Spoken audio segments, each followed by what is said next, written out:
Merci beaucoup Jean-Sébastien. Bonjour à tous.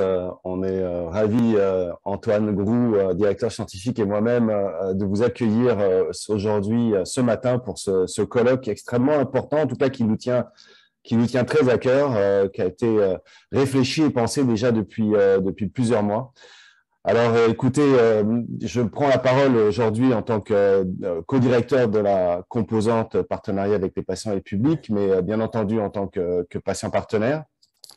Alors, sur cette question de l'accès aux données, on peut s'entendre sur le fait qu'il y a un consensus assez fort chez les patients sur la nécessité de donner accès à leurs données aux chercheurs. On connaît très bien les vertus de cette capacité augmentée à donner accès à nos données aux chercheurs, des vertus en matière d'amélioration de la qualité, en matière d'amélioration éventuellement de la sécurité, en matière d'amélioration des capacités, d'augmentation des capacités d'innovation, et puis bien sûr sur la santé en général. Donc, on pense que cette démonstration-là, bien entendu, n'est plus à faire, et on est tous convaincus de la grande pertinence, et d'autant plus en sortie de crise, comme on le vit actuellement. En tout cas, les constats qu'on peut faire au niveau de la Covid et des difficultés d'accès qu'il y a pu y avoir aussi aux données viennent juste confirmer à quel point c'est une valeur, c'est quelque chose d'extrêmement important. Mais bon, c'est sûr qu'en tant que patient, on émet quelques conditions qui nous semblent raisonnables. D'abord, qu'on reconnaisse clairement et sans ambiguïté que nous sommes les propriétaires de ces données, de nos données. Je pense que c'est un élément extrêmement important, et je pense que tout le monde chemine vers ça tranquillement en ce moment. Qu'on doit nous assurer, bien entendu, un minimum de risque vis-à-vis de la protection de notre confidentialité, en sachant très bien que malheureusement, le risque zéro est certainement impossible aujourd'hui. On est conscient aussi de ça, mais bref, faire le maximum pour que cet enjeu-là soit géré. Être partie prenante, bien entendu, comme aujourd'hui, on a différents partenaires représentés, et bien entendu des patients et des associations de patients, pour être partie prenante des discussions et des solutions autour de l'accès aux données. Et tout ça nous amène au sujet central d'aujourd'hui, avec une autre condition extrêmement importante, en tout cas qui, moi, me tient très à cœur. Je sais que tient à cœur à beaucoup de mes pairs. C'est la question de la transparence. Sur plusieurs niveaux et tout au long du processus. Donc, transparence en matière justement d'accès, comment on accède à ces données, comment on les traite, comment on les utilise, est-ce que si éventuellement il y a des failles, etc. Donc, cette question de la transparence, c'est ça qui va donner une marge de manœuvre importante à l'ensemble des mécanismes derrière pour évoluer de façon agile.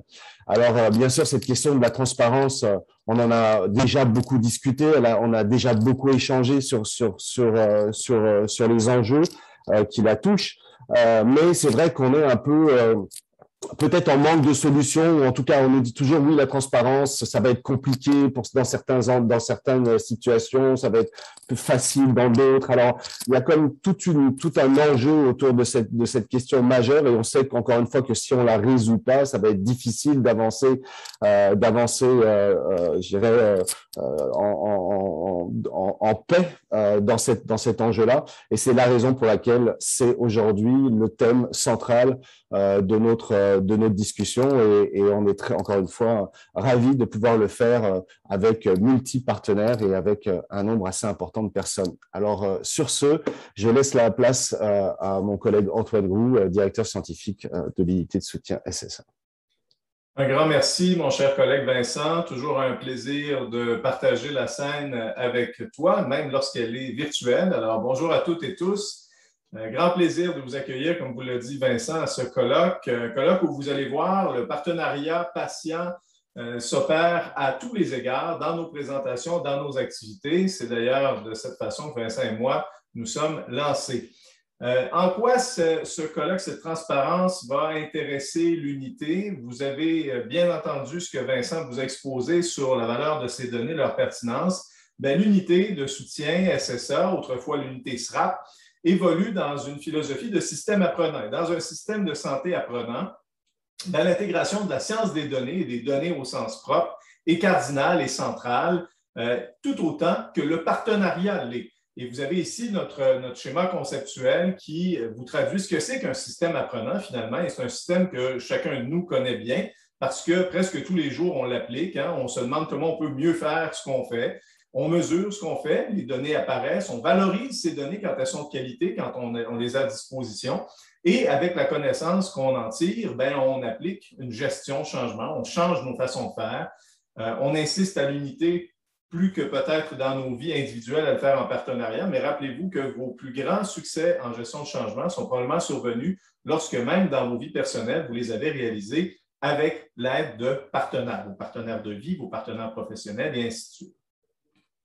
On le fait à quelle fin? Bien, on le fait dans une fin très claire, dans un but limpide qui est celui du quadruple objectif. Ce quadruple objectif, dont vous avez peut-être déjà entendu parler, vise à l'amélioration de la santé, vise à améliorer l'efficience pour qu'on ait encore un système de santé dans quelques années, vise évidemment, vous l'avez compris, avec ce partenariat patient, à une amélioration de l'expérience et des résultats obtenus pour les patients, mais aussi, et ça c'est un peu plus exotique, l'amélioration du bien-être des ressources humaines en santé et services sociaux. Je dis plus exotique, mais je ne veux surtout pas dire moins important. On l'a vu dans la pandémie, Vincent le nommait il y a quelques instants, cette pandémie a mis en évidence toutes sortes de choses, dont ce caractère critique du bien-être des ressources humaines. Alors pour nous, c'est dans cette direction qu'on avance et on avance avec des partenaires, principalement des partenaires du terrain. L'unité n'est plus seulement une unité de recherche, elle demeure une unité avec une forte saveur de recherche, mais elle applique aussi cette recherche en partenariat avec des acteurs du terrain. Elle le fait sur des trajectoires de soins de service. On parle de plus en plus de trajectoires de vie d'ailleurs, des trajectoires qui commencent souvent au domicile des patients et qui souvent vont se terminer au domicile. Alors, ces trajectoires, c'est là où on applique cette science des données et ce partenariat. On le fait en collaboration avec les acteurs que vous voyez, principalement nos grands acteurs du terrain qui sont rassemblés sous l'égide des RUIS, ces réseaux universitaires intégrés de santé et services sociaux.